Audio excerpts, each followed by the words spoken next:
સાંજ સુધીમાં કેવી રીતે શું માહોલ બનશે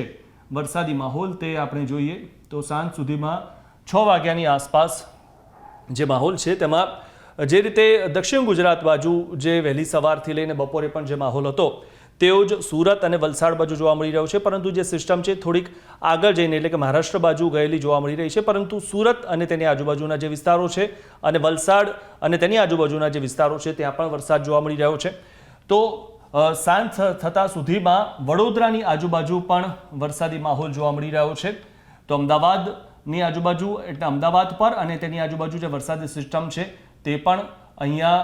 સાંજે પણ જેવી રીતે બપોરે અને સવારે જોવા મળતી હતી તેવી સક્રિય છે, એટલે કે અમદાવાદમાં પણ દિવસ દરમિયાન સાંજે પણ વરસાદી ઝાપટા પડે, ભારે વરસાદ પડે તેવું પણ જોવા મળી રહ્યું છે. મહેસાણા આજુબાજુ પણ વરસાદી માહોલ જોવા મળી રહ્યો છે. તો સાથે જ જે રીતે કચ્છની આજુબાજુ જે નલિયા, ગાંધીધામ અને આ જે ખાવડા છે આ તમામ જગ્યાએ વરસાદ છે. સાથે જ આજે જો આપણે જોઈએ કે ગાંધીધામ અને જામનગરની વચ્ચેનો જે આ પટ્ટો છે અહીંયા પણ વરસાદ જોવા મળી રહ્યો છે, પરંતુ જે રીતે દ્વારકામાં છેલ્લા 2-3 દિવસથી જે વરસાદ પડ્યો તેમાં ઘટાડો થશે તેવું જોવા મળી રહ્યું છે.